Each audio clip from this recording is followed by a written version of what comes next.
Hello and welcome back to Bit of an Animal, the South African focused rugby podcast on the Global Gainline YouTube channel. Uh, Welcome back, our friend from the north, Jean. How's it going? Good in you guys. Good in you guys. No complaints. Schizophrenic weather down here in Cape Town. 2 warm days and then 2 stormy days, but yeah, enjoying it nonetheless. All right, so let's get stuck into it. Biggest news, topic number one this week is highly sought after, highly thought of junior Springbok, soon to be Springbok, loose forward, blindside slash lock, in my opinion, quite a big dude. Batho Hlakani. His contract with the Sharks comes to an end at the end of this year, 31st of December, and it seems through a lot of reputable sources and numerous reports on numerous rugby websites that he has decided to end his tenure at the Sharks and move on to the Lions, which is very interesting because the Sharks generally take players from the Lions, but the Lions seem to be um, doing what I thought they should do in terms of a youth movement program. So Batho, this was now his second season with the Baby Boks. Generally, players play two seasons with the Baby Boks and then they age out. I've not seen anyone play 3 seasons. You're probably too young. You're probably still in the SA school system, and not physically developed to that extent. Um, but that's not the only player the Lions are recruiting. If we go down here, there's excellent reporting from Rugby 365. They've also got highly rated, I mean, this guy's all over YouTube and Instagram, Ethan Adams. Felt like people thought he was maybe a prop, but he was actually playing sevens. So is sort of a very robust outside center, inside center, more outside center, sort of the Stravino Jacobs of his generation. Yeah. Um, a few other players I'm not that familiar with because I'm not super familiar with the school system. And of course, the Lions have gotten Dylan. Oh, I'm going to get this pronunciation wrong. Sloven? Shawblom. Say again? Shawblom. Shawblom? Sure. So, yeah, he is Caucasian, so I think he's got like a Scandinavian surname, but I know him from Griquas. Chris Smith played really well for the Bulls. You're probably very well versed with about him. Dion Cater, former Marty's, former Griquas, more recently played for the Sharks. Played quite well, carries the ball quite well, had a good Currie Cup last season. And Angelo Davids, 7-star. Been with the Stormers for a while now. Didn't play that much URC for the Stormers for some reason this past season. I don't believe he was injured. So that's a very, and of course they also got Ashim Peed from the VP system quite a long time ago. Yeah. Everybody's jealous of that. Yeah, your thoughts on the promising young loose forward who's actually training with the Springboks right now, along with Ashim Peed and your outside attacking player, Cheslin Joster. You think this will be a good move for the young man? I think so. Look, I think in terms of youth development, there's two sort of academies that are dominating in SA, and that will be the Sharks and the Bulls. Um, and the Sharks sort of dominate pulling in players from the coastal regions. And they've obviously got a huge draw in the sense that KZN in and of itself is a big geographical province and they've got a big footprint. And then you've got the Bulls who've got Limpopo, Northwest, Mpumalanga. They've got pretty much their pick. So I think the Lions are actually pretty astute here, trying to build up a youth team, because saying that we're going to compete now and you need to fork out a lot of money to buy players now, to up your current URC squad, is going to cost you a lot of money. You need to get an investor in, and it's sort of, there's the salary cap. Whereas if you go on a youth recruitment drive and you're signing these guys for the next 2 to 3 years, with the idea that um, we can we can develop them. Number one, we can develop a coherent team, and we can keep them there at least for, let's say, 2 to 3 years, and hopefully start building at a Currie Cup level a team that in a year or two's time can start representing at URC. I think it's a very smart drive, very astute from them. And I mean, who wouldn't go for Hlakani? I would go for him if I was Yeah. if I realized he was up. So I think they spotted an opportunity and they took it, and it's very clever by them. He's a devastating ball carrier, and we saw that time and time again. He's not scared to run it up the guts, but he's got some pace on him as well. Good support lines. And coming out of the under 20 Springbok camp, his ball skills are on point. I actually just saw on Instagram video of these guys training with the Springboks, and they were doing the ball fight drill. We have to hold on to the ball, and he was competing with some big oaks. Eh? Him and Jasper were really going at it, and you would almost not say that he's 10 years Jasper's junior. So yeah, it's I think it's very astute by the Lions to go for younger players and sort of build themselves up into a team that could be on the competitive forefront in a year or two's time. What was interesting about that Instagram video is that he's the same height as Jasper Visser. Interesting that Jasper Visser is still in the team. So he's suspended, but they're allowing him to still train with the team, it seems. Unless that was Corbus. No, that wasn't Corbus that we saw. That was No, it was definitely Jasper. So as far yeah, as I know, look, suspension. I don't think they would keep him out. yeah. Um, Jasper plays obviously in Japan, so I think in terms of keeping him match fit, having him in the squad and not playing is a great way to ensure that his match fitness doesn't degrade as much. And it keeps him, you can really work on his conditioning now. So work on his strength, work on his conditioning. You have to make the best of a bad situation, and we know Rassi and them, they'll take any edge they can get. So Yeah, that's why I think Hlakani will play more in the loose forward trio. Maybe number four lock because he couldn't really play number five lock, which traditionally is sort of the line out jumper, line out manager type thing. He's not exceptionally tall, but he's incredibly powerful, big, and explosive, which is interesting because I've got the team here from last year's under 20 championship. So he was there, and it's interesting to see the one player from this team that's moved on to get a full Test rugby cap is Ethan Hooker. yeah, So he should be in the centers here, along with Lily Bester. Enzo Hooker was here last year, wasn't it? Am I completely mistaken?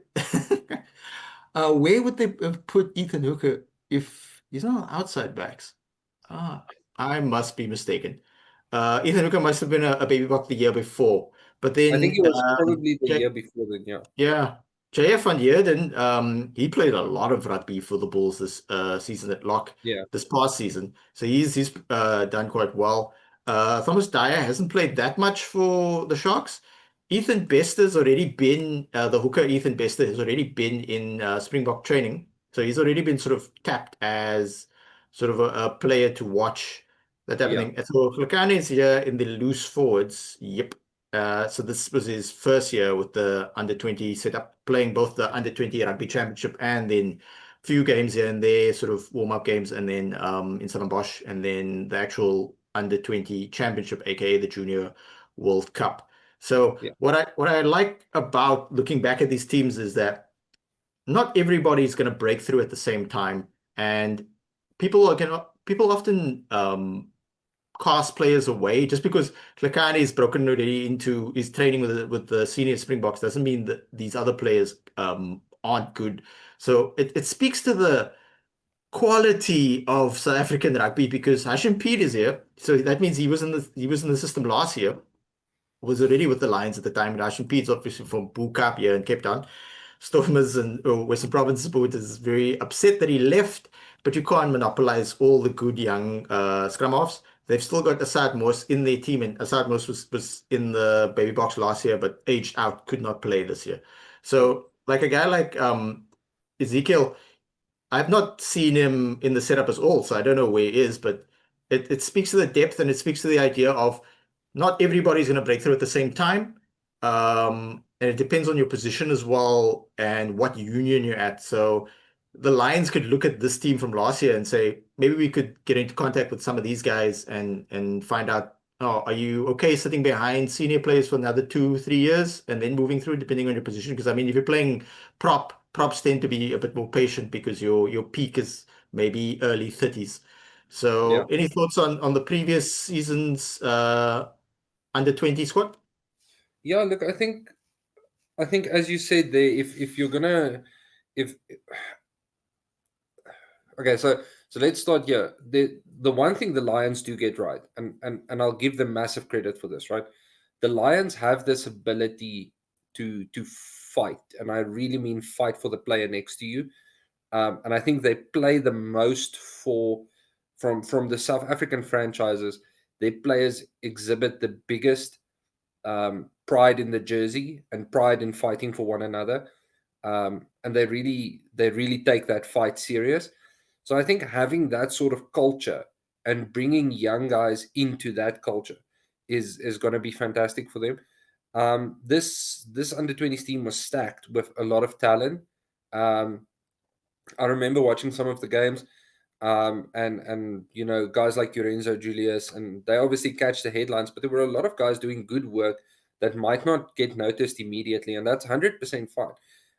The Lions can stack up a pretty solid Currie Cup team and of juniors here, and just have them play one season Currie Cup, then start introducing them to URC rugby, and in a year or two's time, they could be sitting top of the South African conference in the URC. So it's entirely possible, and I think that type of long term planning will do the Lions good.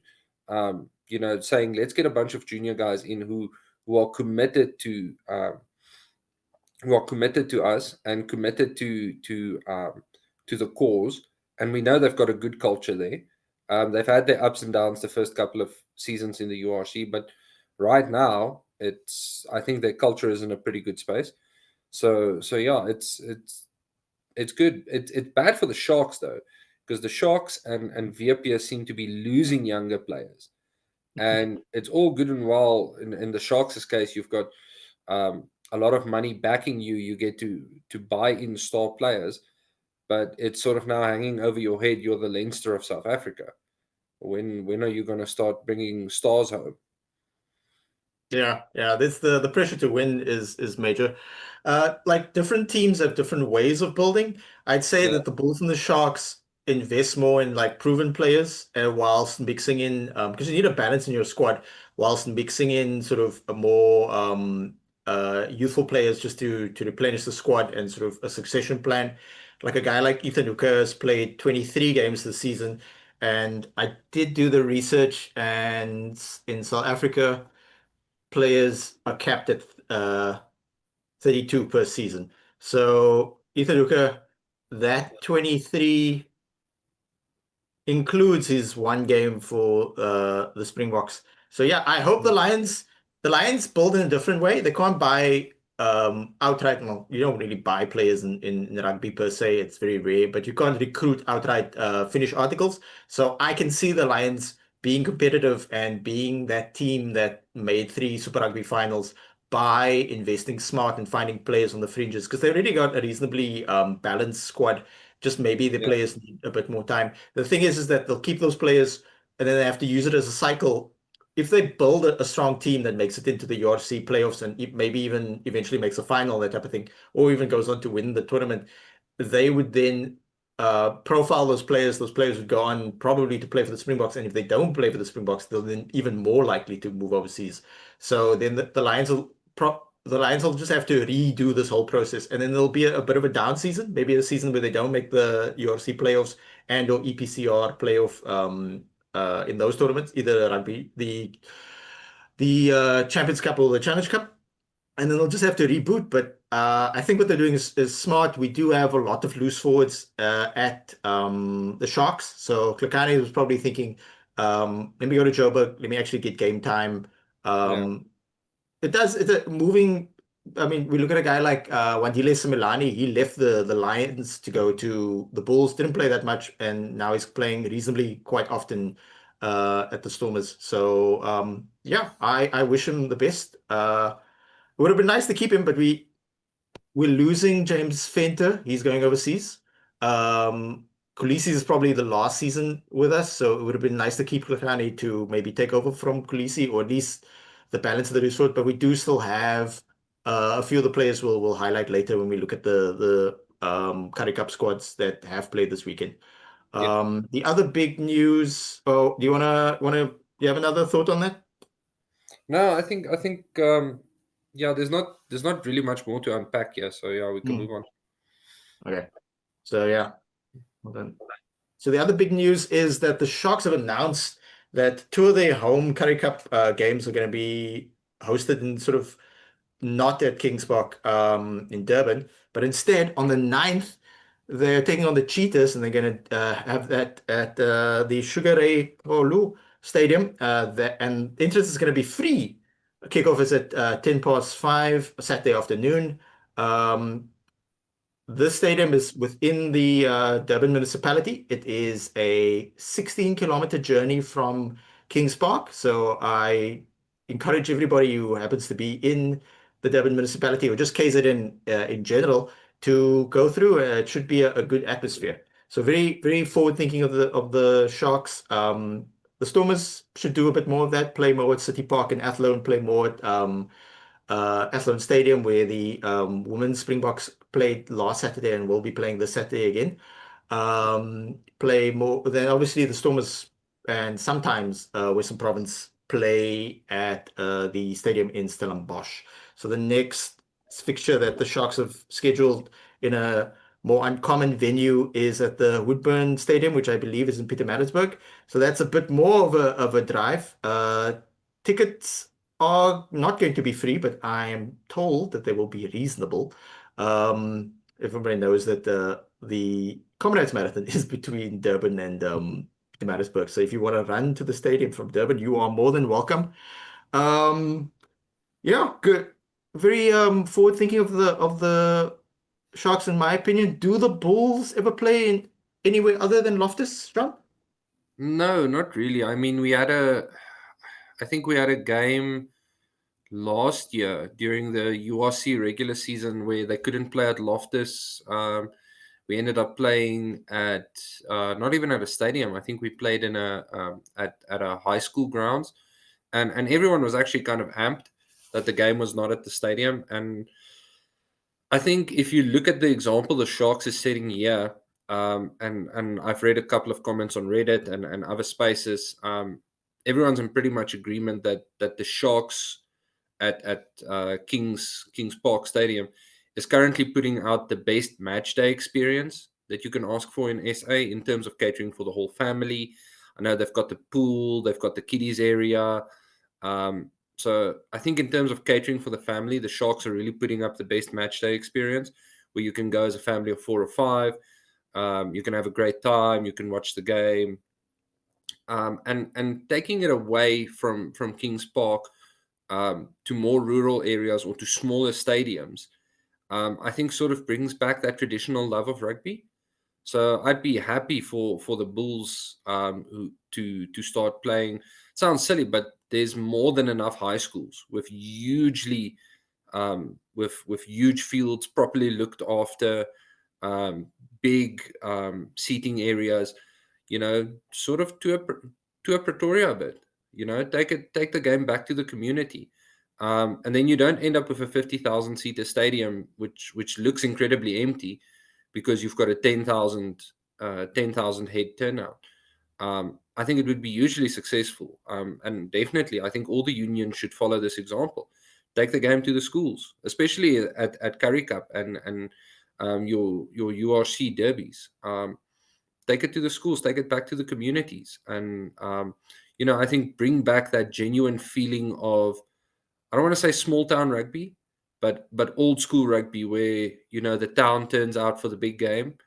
Club rugby in South Africa is not in the healthiest place, and this could be a way to start kicking the ball back to club rugby to say, why don't you guys play the warm up matches?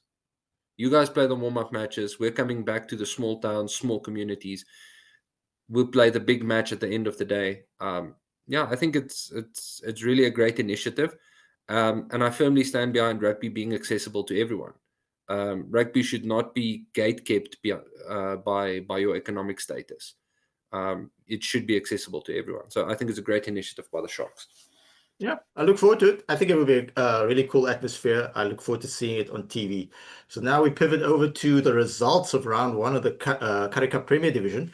On Friday night at the Mbombela Stadium, the ailing Pumas defeated the Griquas in sort of a back and forth first half, and then the Pumas pulling away. This, by the way, is a repeat of the SA Cup final at the same venue. So these teams played each other about 2 months ago in what's effectively sort of the second tournament while the URC franchises play in the URC and the EPCR. So the Pumas won that, and but the Griquas were quite competitive. If we look sort of through some of the stats, we can see it was back and forth in the first half, and then the Pumas pulled away. It did not help the Griquas that they had a real poor um, spell of ill discipline. But I will sort of tip the cap to the both of us. We identified Sango Kamlashe as a player to watch, and he did not disappoint when George Whitehead, veteran fly-off George Whitehead, which people will recognize from the Southern Kings playing in Super Rugby, when his kick was charged down by the Griquas lock forward, number 4. Kamlashe was in the right position and powered forward to open the scoring in terms of tries. For the Pumas. So if we go through to the squad, what are your thoughts on the Pumas victory? Yeah, I think that becomes sort of without jumping ahead to the other games. I think that sort of becomes the story of the weekend. Most of the time, games of two halves, where we see a competitive half, either first or second, and a dominant half. One thing I will say, I was very disappointed by the yellow cards given to the Griquas. Not in the ref at all. The ref made the right decision. I was disappointed in the players because it seemed like really silly decisions at the time. I remember seeing the Gershwin Beer card and thinking, but how can you at this level still be thinking of doing a deliberate knock on? It's attacking play. Rather just try and make the tackle man on ball than trying to do the deliberate knock on. So yeah, I was sort of disappointed to see that because um, it tells me that these guys are, while they're up for the big game, they maybe need to breathe a little bit, just calm down, focus on what you can do, and not get yourself sent to the bin for 10 minutes. Um, but yeah, Pumas played. Pumas just stayed in the fight, and at the end of the day, once they started getting an inch, they went for it. Yeah, very interesting game. Uh, Disappointed from Weir in that respect, but he had an overall okay game. Interesting to see. I mean, it's his first game in the Currie Cup level for Griquas. He did play for Griffins last season. He's also a player that we identified last week to Yeah, have keep an eye on. Interesting to see that Willie Engelbrecht, or Vleis Engelbrecht is his nickname, is back with the Pumas. He sort of moved back and forth. He had sort of a dual contract with the Pumas and the Stormers, so he's got a lot of URC experience. Kwanda Dimaza, I remember him distinctly. He made his debut around about the same time for the Sharks as Apelele Fassi. So at the time, he made his debut in what was the replacement tournament to the Vodacom Cup. It was the DStv Championship. So nice to see him in the mix. Daniel Versace, another sort of Sharks alumni, more of a veteran now, playing well at this level, managing the team. Any other players that sound out? Darnell Sangui, the Nigerian-born hooker for the Pumas. Very good player, very explosive. One to watch, maybe.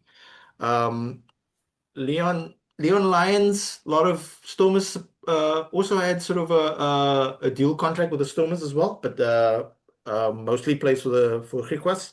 And obviously, what was also interesting is that uh, uh, Griquas had two players with the first name Gustav. So interesting setup from the Griquas.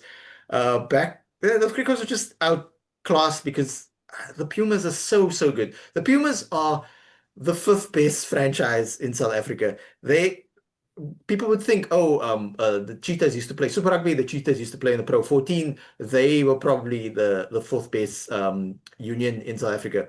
But the best union that's not a URC franchise, that's not Stormers, Lions, uh, Stormers, Lions, Bulls, Sharks, is the Pumas because their managerial structures and their administrative structures are so good. They're very, very good at identifying players on the fringes of teams who are not in the franchise teams and telling them, hey, look, play for us. Unlike the Cheetahs, we don't have EPCR games, but what we do is we focus on the SA Cup and then we focus on doing well in the Currie Cup Premier Division, and that's the only two tournaments they play in. They probably also schedule. I've seen an interview more recently with Jimmy Stonehouse saying they schedule a lot of warm-up games with club rugby teams, but you can only Mm. get so much benefit from that. So well done to the Pumas. I would say the Lions and the Bulls look the best teams in the Currie Cup this season, but the Pumas might sneak into the final. Yeah, look, if the Pumas can hang tough and stay in the fight, then we obviously don't have details of their broader squad, which is sort of where your unions like the Bulls and the Lions start pulling away. Is they've got a bigger squad to draw on, and they can always drop a URC player down a level or two, um, to say, listen, while we're not playing URC games or something, go get some match fitness in the Currie Cup. I think if the Pumas hang tough and they can, at least in the beginning of the season, while no one's injured or anything, if they can keep scoring tries, getting that bonus point wins, ensure themselves a good standing in the logs when it's time for the knockout games to start. Um, yeah, I think that's probably what I would be doing, because you don't have that bigger squad like the Lions and the Bulls and the Sharks have. Yeah, it's interesting. And this Currie Cup, unlike last season's Currie Cup was a 10 game round robin, and then semi-final if you made it to the semi-final, and a final if you made it to the final. Therefore, if you made it to the final, you would have played 12 games. This season's Currie Cup is more of a sprint. It is a seven game round robin, and then semi-final, final. So if you made it to the final, you would have played nine games instead of 12. So I think the Pumas. You're completely right. We don't know if the bigger unions might take a player with a bit more experience and a bit more ability from URC preseason because most of the franchises actually started their URC preseason already. Yeah. Um, to play in the Currie Cup, maybe they feel they need game time or sharpening or whatever. So depth might be an issue later in the season for the Pumas, but we'll have to see. They are benefiting from the fact that it's a far more truncated tournament. Now we move on to my Sharks losing handily at Ellis Park to the Lions, who, as we said, alluded to earlier, ran out a URC, very URC laden team. Yeah, the Sharks were not in it at all. The Lions looked very sharp, very focused, very effective. Uh, Sharks' ill discipline didn't help either. Uh, the fact that, the Lions could start Dobela at fly off and bring Kate Voliter on. Kate Voliter was like very heralded at Western Province system, thought of as a future Springbok. Played quite young at the Stormers level, but unfortunately suffered two sort of debilitating knee injuries and is now sort of rebuilding his career at the Lions. Dobela, what's interesting is that he's been sort of in the seven setup and he's been sort of heralded as a very skillful player for a while now. He is 27, but this seems to be his moment in terms of playing rugby. So yeah, we wish him the best. If we look at the squads though, Sharks effectively played a very youthful team. So we're currently looking at the Lions Yeah. team, but if we look down at the Sharks team, I only count one, two, and then on the bench, three, and then maybe Lee Marvin Masibuko you could count as more of a senior player. The rest are more sort of journeyman players and or people coming through the system. And like Nick Hattons, the captain, He only graduated from the under-20 team into the senior team last year. Potgieter, Janus Potgieter next to him, same sort of timeline, that type of thing. Davids, people need to understand, Davids is very young. He played a lot of URC and EPCR because Grant Williams was injured for such an extended period of last season. So that's why it's kind of difficult for Sharks players to see Grant Williams play so well for the Springboks when we wasn't really available much at all for us this season. Yeah. Janko Purchase, very young inside center, alongside Baby Bok Lili Bester. Haki Kwendene didn't have a great game. How much of this game did you catch, John, and what are your thoughts? I actually got quite a big part of the game. Again, I think, and similar to the Griquas game, the ill discipline getting to them. Number one, giving away some soft yellows, but at the end of the day, I think the scoreline is not a product of the Sharks not trying. It's being starved of ball. So the Lions just utterly they controlled possession, and if you control possession, we saw this in the second test with Italy. It's not that Italy wasn't on the field. In fact, you could say that Italy played better in the second test than they did the first test. But what it comes down to is the fact that you're never receiving a kickoff. You're never receiving the ball to initiate on your own terms. The only time you get to sort of attack is on a counter attack. So you never get to dictate the terms of the match. And I think that's why the scoreline looks so bad for the Sharks. It's not that there's a distinct lack of effort. I think it's because they were starved of being able to set on their own terms and attack on their own terms. One thing that does, in my opinion, plague and the Sharks are definitely not the only team, is there's a real lack of defensive systems in the SA teams. And we typically see we're happy to concede territory. And then when we get into the 22, suddenly we want to defend all out. And then we get pinged for silly offenses. And again, this is by no means aimed at the Sharks. It's aimed at all of the franchises, where we should typically try and contain that territory a bit more. And the Bulls were pretty good at that, to contain the territory game and not yield territory as much. But yeah, the Lions looked absolutely fantastic. It looked like they'd been, playing well together for a while. And you could see the team had gelled and they were playing off each other very well. And something that surprised me a bit about the Lions, and I'll speak about it when we review the Bulls game as well, is just the skill set. The ball skills were really good. Not a lot of dropped balls, some really good passing and keeping the ball alive, playing the rugby where, as soon as you make contact, get the ball out so the next guy can carry, and just you keep making those short, sharp punches, and you condensing that defense, and eventually a guy breaks through. It's an interesting approach from the Lions, though, because a lot of these players played a significant amount of game in the URC, and then the Lions were in the Challenge Cup.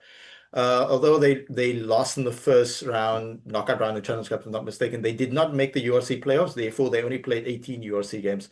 So guys like Darren Landsberg, arguably the Lions' best lock, played most of last season, had some sort of injury issues. Jaco Versace is their best hooker option. So the fact that they have these players playing either speaks to a few things. Are they saying they don't have players in the background to play? Well, they do, but they just don't feel that they're going to be that competitive. So if we look at the teams the Lions put out this weekend, and we'll get to the Bulls later, also put out a very competitive team. I expected the Bulls to put out a competitive team because they have an extremely well-stocked, balanced team, meaning that there's a ton of mid-20s Oaks in that team from all over South Africa who have potential and or could sort of break through to the Springboks, that type of thing. So the Lions starting Gio Lombard at fullback, Dobela at these are basically besides Sam Francis, these are basically the three players that they shifted at 10 during the URC. So the Dobela, Gio Lombard, and Kate Voliter. It's their choice to do this, and they're probably thinking like, we could do this, or we could focus on URC pre-season, which is seemingly what the Stormers slash Western Province and the Sharks are doing. But because it's such a short round robin Yeah. Currie Cup, it's not 10 games, it's only seven, and then you semi-final, final, that type of thing. So when I looked at the team sheets before the game, I thought, oh, Lions are probably going to win because the Sharks team was so youthful. But yeah, Angelo Davids recently came over. We mentioned him earlier. Recently came over from the Stormers, played exceptionally well. So he wasn't even in the team. It just shows the quality of the players that they put out. So this is their approach, and they obviously have a plan to be competitive in the URC, and part of it is probably do well in the Currie Cup because Sharks didn't so much win the Currie Cup last season as the Lions lost it because of sort of silly mistake in the end, giving away that penalty. So yeah, well done to the Lions. Exceptionally well executed game at home. My understanding is that it's a really big stadium, obviously in Ellis Park, but from what I'm told by somebody who attended, said that the atmosphere was really good. Obviously, that doesn't translate well on TV because there's so many empty seats. Yeah, look, I think, and it often gets mentioned in various match threads and discussion points. Basically, all our unions are situated in World Cup quality stadium. So if you take Bulls are situated at Loftus, that's rated for 55,000 people. Ellis Park is rated for, I think, 60,000. You've got Stormers in DHL Stadium in Greenpoint, that's rated for, I believe, 60,000 people. And then you've got the Sharks in Durban with Kings Park, who's also rated for about 50,000 people. So getting that level of turnout, it doesn't always translate well. But when you're there on match day, there's a lot of chatting, and we attended some of the smaller URC matches earlier this year at Loftus, and there's definitely a vibe. A lot of people are there for the game, but they get caught up in the beer tents or the beer garden. They get caught up with whatever's going on outside because a lot of vendors will come outside, have expos. There's braai stands, all these sort of things, and there's a really good atmosphere. It just always doesn't, as you said, translate to TV because TV catches 40,000 empty seats. It doesn't catch the cool vibes outside and those types of things. I agree Um, completely. I was lucky enough to go watch Stormers versus Connacht. They only sold tickets to the lower bowl, so they covered up the top bowl. And even the lower bowl wasn't entirely full. I'd say it was approximately 80% full, but the atmosphere was incredible. yeah. Now we move on to your Bulls taking the flight down to Cape Town at Cape Town Stadium and completely running over Western Province. So yeah, give us your thoughts on this resounding victory, Jean. Yeah, look, I think they came out of the gates absolutely storming, and they had a clear idea of if we get downfield, whatever way we get downfield, once we're in the 22, let's overpower. Let's just full on upfront assault, get over the line. Aided by a relatively slow start from the Western Province. Gifted them a couple of easy shots to the corner, and the Lions just absolutely abused the ability to get a maul going. The fact that the Stormers weren't really that effective in sacking the mauls. Um, I think they got it right once. The other times they were penalized. Um, yeah, but just as for set piece goes, just having a well-rounded set piece really played into the Bulls' hands because they kept shifting the point of focus of the line out. The first three tries we scored were all just line outs in different fashion, going over the 15, then going to the front, then going pull. And Manjesi had himself a hell of a game. I think he'll definitely um, get pulled into the URC squad because he had a hell of a game. He was very impressive. Marvin Ori also had some moments there where you could see him coming through, and then Pokumela as well, just being absolutely fantastic. Um, yeah, I think all in all, the Bulls had a good game. What worries me from being a Bull supporter is We had a really, really slow second half compared to the first half. Now I'm not sure what the plan was from the coach's perspective. It could be that they said, "Listen, we've already run up a score. Let's play a defensive second half, you know, and take it now as tackle practice." But yeah, we were really slow the second half, and we almost let the Stormers back in. But fortunately for us, the Stormers undid their chances all by themselves. And yeah, again, yellow cards for simple things. But as you said, the Stormers and the Sharks taking the approach of having youthful teams on the field, and discipline is one of those things you adjust to the referees and the different levels of scrutiny as you start playing at that level. So I think by round two or round three, we'll see adjustment. The problem for these guys is, as you said, this is a seven match sprint.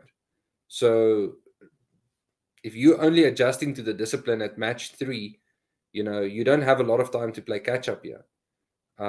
So yeah, I think, but yeah, the Bulls just having, and I was surprised by the skill level of the Bulls of keeping the ball alive and playing that one punch rugby, where we're just not going to ground. We stay up, stay in the tackle fight, get the arm out, pop the ball out, next carry, next carry, next carry. It was really impressive to see. Buta Chamberlain showing some passing skill there. And the Bulls stood really deep on attack, which is something I don't know if they're trying to see how it works for them. Looking at the URC and some of the opponents they're coming up against, we know Leinster did steal our crown earlier this year, so and they've got a pretty intense rush defense. So I don't know if they're using the Currie Cup as a way to sort of test out, if we stand deeper, what will it look like? How can we play off the ball? Buta Chamberlain had a pretty good game. I didn't see much from him that I didn't like. And yeah, definitely Pokomela and Manjesi being two standouts for me. Yeah, the quality of this team, match 23, is amazing. We had Dylan Smith, who made his name at the Lions. Jaco van Zyl didn't get much URC game time this season, very much behind the preferred 3/2 hookers at the Bulls. Um, Klopper is a guy who's played a lot. Thanks for shouting out Manjesi. Very much a veteran. Actually, people forget that he had 2 seasons at Glasgow Warriors, played reasonably well. His Wikipedia isn't fully up to date because he has played some URC games for the Bulls. So yeah, it's good to have that type of depth and experience in the team. Namaklaba is captaining the Bulls in the Currie Cup this season, and he is doing it really well. Played the whole game. Junior Pokamela also had a solid game. Yeah, the fact that I would have thought Zach Burger would be resting and or in URC preseason. So maybe less so the Lions, but definitely the Bulls. At some point, you're going to see some of these players shift out of the Currie Cup to focus on because it's your team philosophy. Is your team philosophy to be competitive in the URC and the EPCR tournaments by building cohesion in the Currie Cup, or is your team philosophy to prepare for those tournaments by having an extensive and intense preseason? So every team has their system, and good luck to them. But the Chamberlain left the Sharks a year ago. We did not want to lose him and Cohen Bosch at the same time, but he insisted on leaving, and I think he still had 6 months left on his contract. Did not play much at all for the Bulls this past URC EPCR season, but he is a good player. His strengths are passing. He doesn't necessarily kick well off the tee, but he did make multiple good kicks off the tee in this game. So that's maybe much like Mani Lubok, just something that he needed to work on. Is also incredibly young. But the Chamberlain, who broke through in the Shark setup when we were playing really well in the last Super Rugby season that we were in, him and Bosch, that was basically peak with the Chamberlain and Bosch. Stefano Jacobs, again, shout out to him, very good player. And the fact that Henry Immelman played this game is also incredible. Similar to to Zach Berger. I'm just surprised to see him playing Currie Cup. It's just Yeah, different approaches. We highlighted Liso Kaboga last week. This is a guy who moved back and forth from the Bulls to the Stormers and then now back. Veteran prop. It's again just good to have in the system. And then we have more lesser known players from the Bulls setup on the bench. So they did have youth. They did give good players, and they brought their whole bench on the 64th minute. Interesting. Tell us about that, John. Is yeah. that Look, I think it's a case of flaunt it if you have it. So, yeah? yeah, I was kind of surprised to see the whole bench coming on, but if you look at it, if you step back and you look at it from a game management perspective, um, and that was about the time that we could realize, listen, we're 20 minutes into the next half, and the grip is starting to slide a bit. So I think it was a very astute call, even if it was a little overpowering for pulling it in the Currie Cup. But yeah, I think just saying, listen, and it could have maybe been a pre-match discussion to say, listen, when we do pull the trigger on the bench, we're pulling it all at once, because what you then get is you get a fresh set of forwards on, and you've got some new life in the back line. So I think that was a very astute call. One player I forgot to mention was Stedman Hans, who, while not scoring a try, did make some excellent plays. He was good defensively, made some very good defensive reads, and I think you're pulling at a thread there when you mention the fact that so many of these guys, Hans being one of them, Stravino Jacobs, Zach Berger, Marvin Ori, Namatkaba, so many of these guys who have represented the Bulls through the previous URC season, now playing here. Um, I don't think match fitness is such a big deal for the Bulls because they played up until the final, like the final matches of the URC.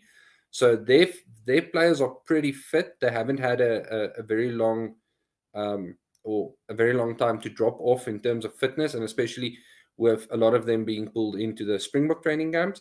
So I think in this case, it's more about, as you said, building that bigger squad cohesion. And I think with Ackerman moving in as head coach, definitely having learned the lessons from a distance of saying, listen, if we're competing with the likes of Leinster, um, La Rochelle, Toulouse, Toulon in the various competitions, we really do need to be cognizant of the fact that these guys have big squads. And if we might not have our first stringers available every time. So our second stringer at the very least needs to be experienced, if not just as good. So I think you're definitely pulling at a thread there. And Yeah, Zach that Berger's the only one who played a lot. The rest of the guys were just squad rotation players. Henry Immelman played for us. He came back from Scotland, played for you guys, played like 2 games, and then you guys loaned him to us, and then he tore his hamstring and was out for quite some time. So it speaks to the depth of the team.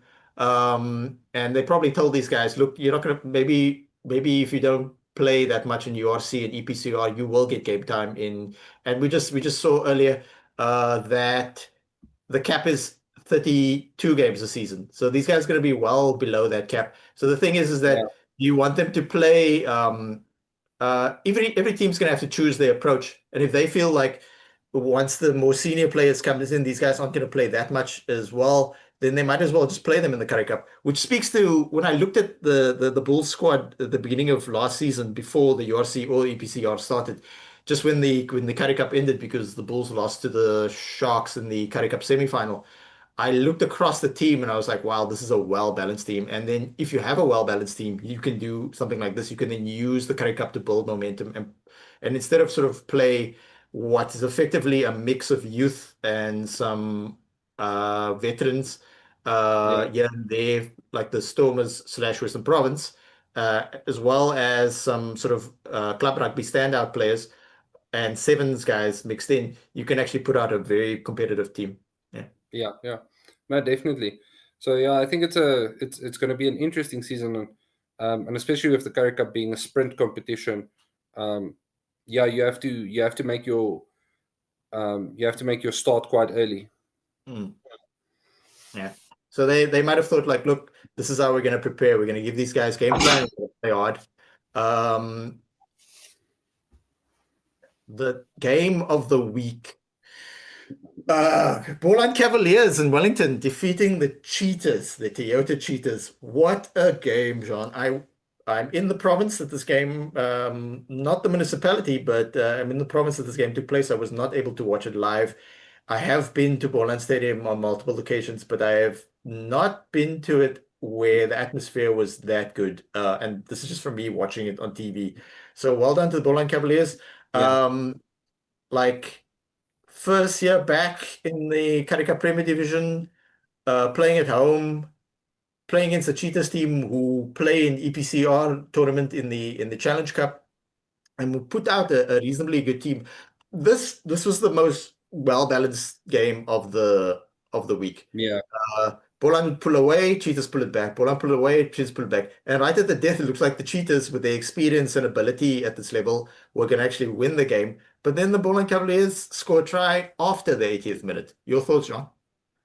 Yeah, look, I think big ups to the Boland Cavaliers for just, um, literally just not going away. And sometimes that's what you got to do. You just have to hold on with both hands and stay in the fight as long as possible. And I think coming out and making this kind of statement is absolutely fantastic. Even if you're not getting the bonus point win, I'm sure all the other teams sat up and noticed and said, well, these guys are not going away. It's an 80-minute game. We're not going to put them away in the 60th minute. We're not going to put them away in the 65th minute. It's only done when the whistle blows. So, yeah, I think absolutely fantastic. And as you said, um, I also caught parts of the game, and then, just the scenes at the end when Boland won.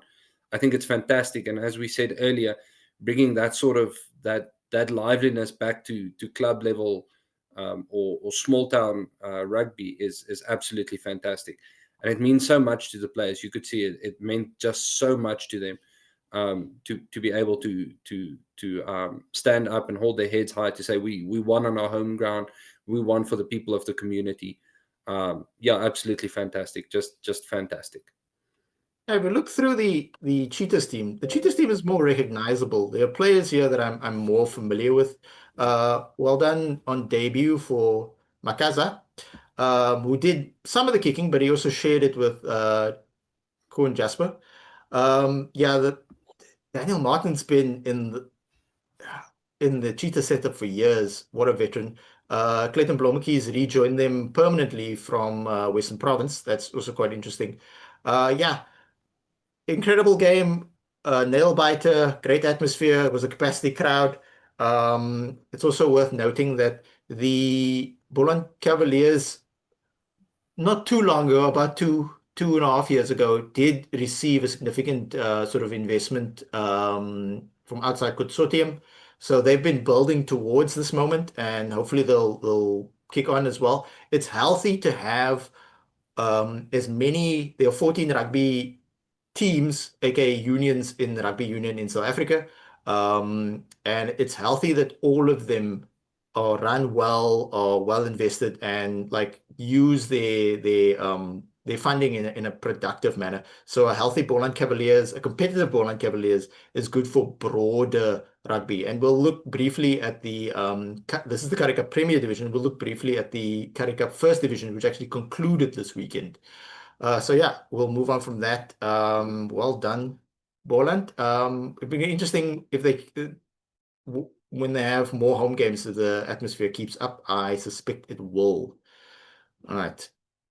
Right, so Jean, the one player who the Bulls recruited from the Sharks, 25-year-old loose forward, more blindside, Mfilo Kombede, he didn't play that much URC this season. Played a total of 9 games, played one Champions Cup game. Um, I hope to see him in the Currie Cup this season. What are your thoughts? You rate this player? I think it's one of those things where it's a bit early to call. But he's definitely there's definitely potential there. And I think if he gets the game time this season, then let's see. The problem for him is at the Bulls. There's a lot of competition in the forwards. You've got a lot of big guys in there, a lot of talented guys in there. Um, but yeah, I reckon he's got the ability. Look, he's in the squad, right? And he's there for a reason. The question now is, can he find that strength to break through into the next level? And I don't think it's going to be for lack of trying. I think it's just you're in a place where you're competing against a lot of big boys from Gauteng, Mpumalanga, Limpopo, guys who are playing hard physical rugby. So yeah, I think if he can get some more game time, then yeah, let's hope. I definitely think he's a big guy. He's 110 kgs. You're almost looking at prop level there. So it's I definitely think there's a place for him. It's whether or not he can make that claim and stake that place for himself. Yeah, I was disappointed to lose him to the Bulls. I rated him. He's come through our system. He's bulked up quite a bit since he got to Pretoria, but that tends to happen, doesn't it? And yeah, he was sort of in Springbok training, much like the loose forward we spoke about earlier. Um, so yeah, I was just surprised at how little he played this last season. But you're completely right. The levels of competition in the forwards at the Bulls probably contributed to that. And it's a competitive environment. Just because you were in Springbok training 6 months ago doesn't mean you get first dips. You have to perform in training. Not to say that he wasn't. We don't know what the selection criteria was. And the rugby teams, unlike football teams, tend to be a bit more less open in terms of their information about when somebody's injured and when they're not injured. So we don't know when people get dropped for form or just in terms of like tactics and players and stuff like that. But yeah, big guy, more of a loose blindside slash lock. If he doesn't play too much for the Bulls, I could see him moving on. Another guy that the Lions could look at and say, hey, if you're not playing that much, we would not mind having you over at us. It's very explosive as well. Yeah. All right, so this is more the details about player management. I've come across this players get maximum 25, uh, 55 minutes contact per week. That's very interesting. So that sort of touches on what we spoke about last week. One thing we'll quickly move on to is at the end of the Pumas game in Bombela, Ross Brody was asked by SuperSport former Cheetahs loose forward Opa Maoja about his future, which was quite interesting in the post-match interview because he got man of the match. And then Ross Brody basically announced what has been speculated for a while that he will be moving on from the Pumas at the end of the season and joining the Sharks. So that sort of helps in terms of the Sharks' depth at Scrumhalf. Why? Because if Grant Williams and Jaden Hendricks, despite his sort of flaws in terms of distribution or whatever, people's criticisms of him, he didn't have the best of season last season. If they're not available, the drop off between them and Davids and Tian Fourie is quite substantial. Not to say that those young players can't eventually become world-class players. It's just at this point, it's a bit too hectic. And the Sharks tried to use a lot of veteran scrum halves last season. What's that dude's name? Cam Wright. He left. He's playing in France now. So good acquisition from the Sharks, in my opinion. You might be familiar with him because it's from the Bulls. It's from the Bulls setup, and he is able to play for Canada because his dad is Canadian. Any thoughts on the young, 25-year-old scrum off, Jean? Yeah, not a lot. Once I've actually seen him. I've actually seen him play live. But looking at his bio, there, he's obviously been around the block a lot. He's still relatively young. He's age 25, so I think there's also a lot of potential there. Um, Slotting into the Sharks setup, I think if he can find himself as the balanced nine, somewhere between Grant Williams and Jaden Hendricks, if you use them sort of as two guiding sticks and slot yourself in the middle as a bit of both, then yeah, I think there's definitely place. 1.6 meters tall. That's a bit tall for a scrum half, but these days scrum halves aren't that small anymore. So yeah, no, look, definitely a good acquisition. Um, Playing here, being eligible for Canada. I know the Canadian women's team is one of the top ranked teams in the world. Um, their men's team is struggling, and I know they've got their own administration problems, which is we can make a whole podcast out of that. But yeah, being eligible for them, I mean, sure, he's decided to go that route. But let's see if he starts picking up, then Rassie likes to one up other countries. We've seen it with Hanekom, we've seen it with plenty of guys get offered a test right when that eligibility window starts being a bother. Excellent. So yeah, we'll give a shout out to the Griffins, by the way, who won the Currie Cup First Division. If you're not familiar with how the system works for the Currie Cup First Division, it is basically the teams who are not the 8 teams who are not in the Currie Cup Premier Division. So if we have 14 unions in South Africa, it's 8 in the Currie Cup Premier Division plus 6 in the First Division. So the Griffins, this is the SA Rugby website, by the way. And that's why there's a mistake in terms of games played there. So the Griffins won the log. There was a semi-final stage and in a final stage.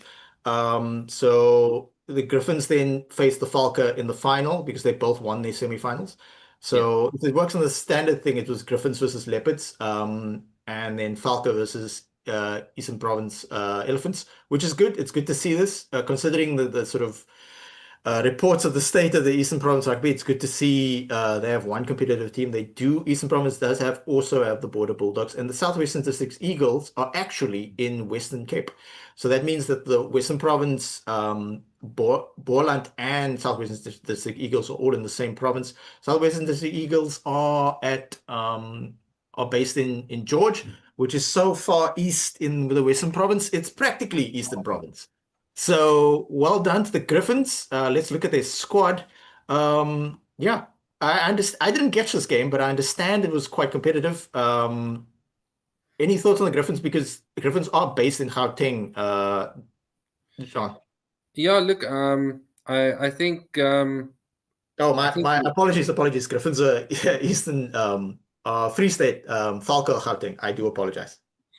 yeah. Look, I think similar to the match earlier for Boland Cavaliers, um, they just stayed in it, and you could see what it meant for the guys there on the day. Again, it comes back to that thing of on the day playing around your people, being representing your people there, and being able to win it. I think fantastic for them. I think it was what, the 85th minute that they scored the winning try. Absolutely fantastic, and you love to see that type of game.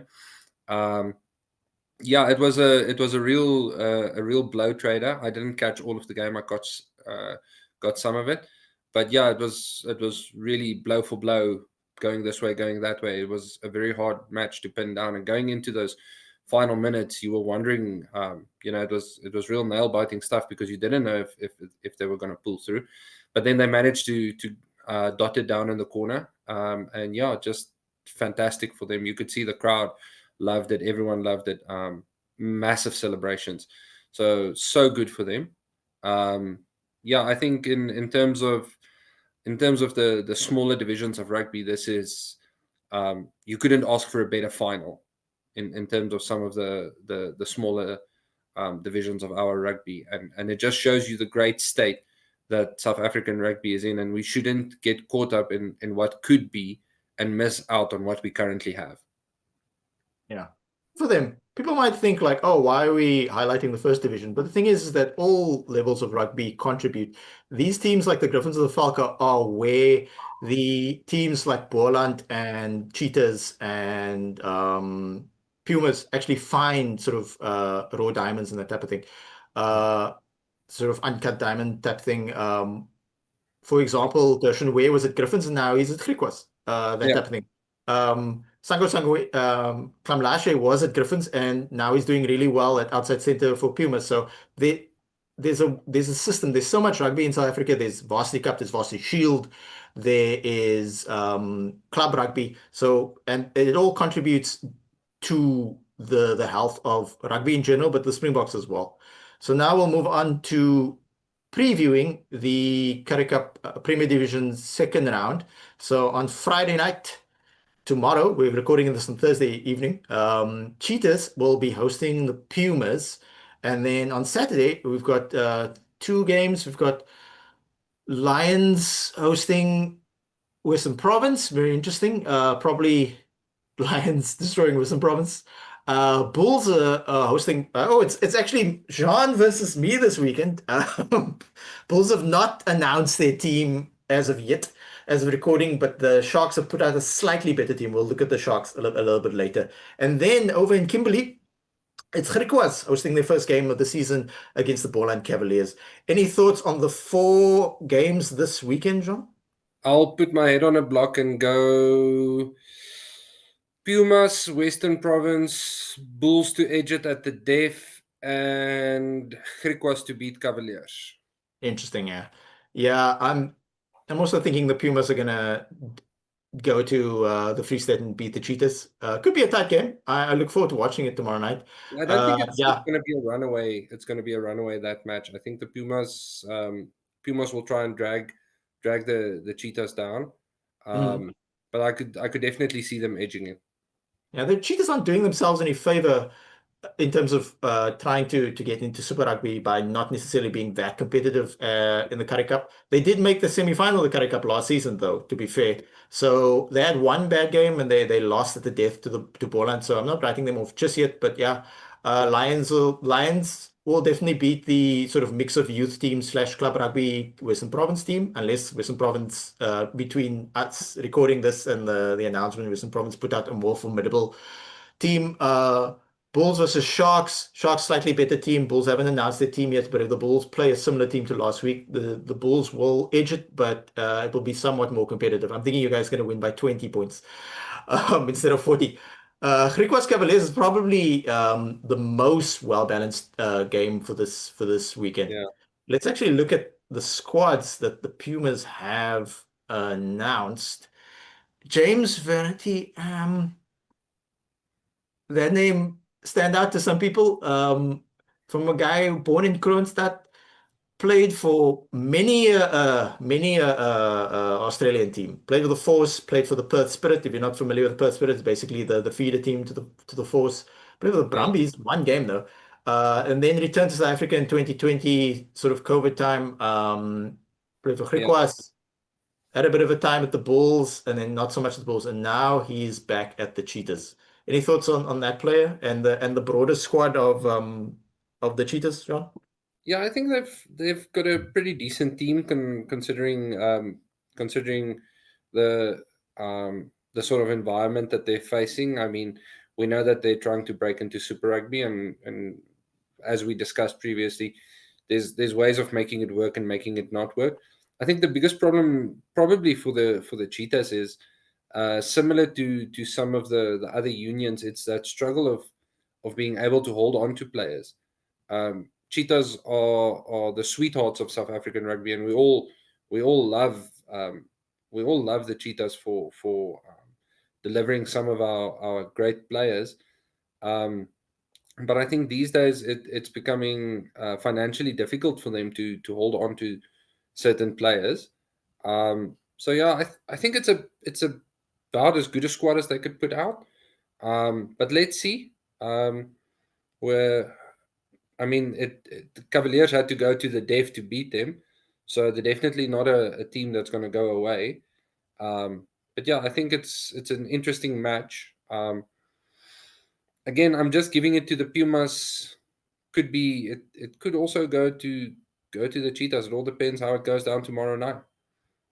Yeah, looking at the team more closely, I didn't realize they've recruited Tian Swanepoel. He didn't start at Fly Off last week. He wasn't even in the team, so he's there. They've got a few better players sort of in the mix now. Tian Swanepoel, of course, played briefly for the Sharks last season when we had depth issues at fly half. Franco Smith there, we don't know if that is the Franco Smith Jr., son of Franco Smith Sr. There's no junior there, and he played. If it's the person I'm thinking of, he played in Italy for a bit, so it might be that player. I'll have to do some better research, but yeah, decent enough team from the Cheetahs. Should be a competitive game. The Pumas did also name their team, and it looks pretty much the same as last week. Couple of Oaks new in. Demaza still there. They've rotated slightly. Anything that stands out to you looking at the squadron? Yeah, you obviously there's some rotation there. I think for them it's they've been able to get off to a good start, and I think now it's about keeping that momentum. So I think they're trying to do a good job of balancing it. Um, yeah, you can see there's a little bit of rotation, not too much. There's obviously a couple of names. Zampi Swicher stands out, and a couple of others. Um, Especially Kamlase at 13. I think he's gonna and Tino Swanepoel are two guys to definitely watch there. Tino Swanepoel, remember him from last year. He built himself a nice little highlight reel there. So yeah, let's see. It could be it's gonna be a cat fight. So let's hope it's a good one. Yeah, catfight. Very correct. All right, so the Sharks are the only other team to name their squad. They've rotated in a few more senior players. Nice to see Corne Raal there, very big, still quite young. Um, Zimbabwe captain Tino Mavasere is back, alumni University of Western Cape. Um, Nick Hatton's captaining again. Jean Smith, other son of Franco Smith, hopefully has a better game than last season. The center combination stays the same. Very young, Janko Purchase alongside Lily Bester. Hakim Kunene, hoping he has a slightly better team game. Interestingly enough, there's some senior guys who actually rotated out. The thing that stood out to a lot of people online about this team is that it consists of five players in the match 23 who went on to win the junior under 20 rugby championship or junior World Cup, whatever you want to call it. The only player who's not in the mix is the player we spoke about earlier. Uh, Hlakani. yeah, exactly. So everybody's freaking out. Why is Hlakani not there? It's because he's training alongside Joosta and Pete with the Springboks this week. Rassie did come out, uh, mention in the press conference this week that he feels it's unlikely any of those three players will actually play senior Springbok rugby this season. They're just being exposed to the system, but we never know with Rassie. So yeah, the the Springbok under 20 players stands out. We got Matt Romano, who didn't necessarily play that much for the under 20 in the World Cup. We've got Scrumhalf, Everson, starting fly off Vusi Moyo, and then obviously inside center we highlighted last week LB Bester. So LB Bester will probably come on at some stage to leave Ankle Purchase. There was one player from the there was one player from team that actually starts. If I can actually pick him out. Uh,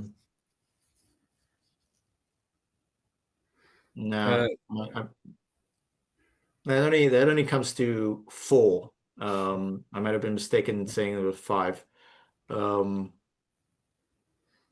yeah. Yeah, look, So I think what the Sharks are going for here is, especially with Albie Bester, who we said is a very Andre Esterhuizen type center, having that ability to bring him off the bench when the Bulls are bringing on uh, uh, probably looking at 5, 6 forwards and a 9, you've got a 9, a 10, and a 12 coming on. So that gives you a whole fresh axis coming on. And if you're talking about attack in the last 20 minutes, that's what you need. You need a 9, a 10, and a 12. Vusi Moyo obviously deadly with the boot. So any penalties, we're going to have to watch our discipline that last couple of minutes when he's on the field because as we saw in the under 20s, absolutely cannon of a boot. He can smoke it over, and he's not scared of the angled kicking as well. So yeah, I think the Sharks are trying to play very astute rugby here. It's one thing to say we're going to match force for force, but if you're bringing on a 9, a 10, and a 12 at the def, you are completely changing. You are completely changing your axis of attack. So you've got a fresh 9 on who's got fresh legs. You've got a 10 who's now shifting the ball, and you've got a 12 who's ready to carry in, up the guts. So I'm hoping that our guys are ready to make those hard tackles in the last 20. And then a player from the Sharks that I'm absolutely excited to see is Corner. I think he's got a bit more left in him to develop. So I'm hoping he can start reaching some higher ceilings.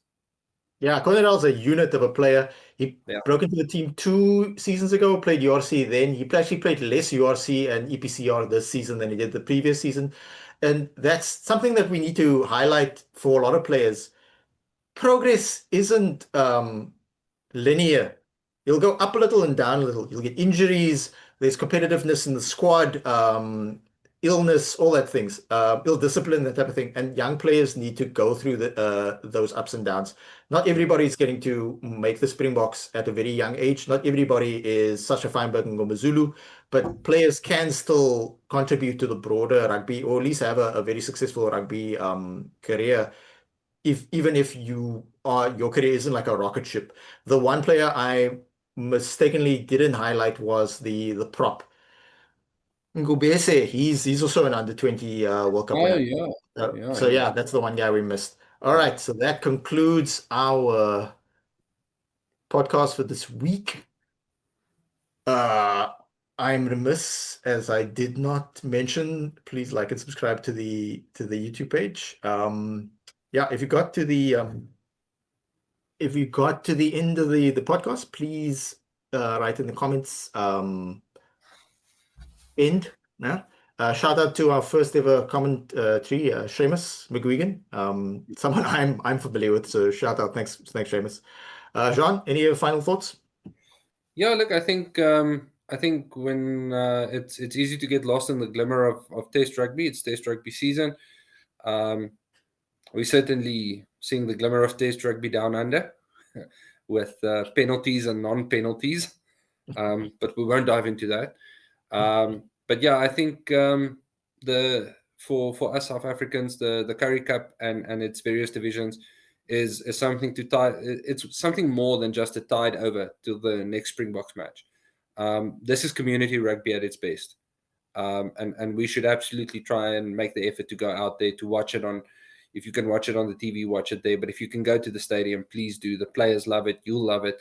Everyone loves it. And rugby at the end of the day is about community. So let's be that community that supports the community game. I agree completely. Every time I've gone to watch a live rugby game, be it club and or under 20 World Cup, up until URC, I've not watched the test game yet, but yeah, the atmosphere has been incredible. Thank you for watching. Thank you, Jean. Until next week. Till next week. Bye.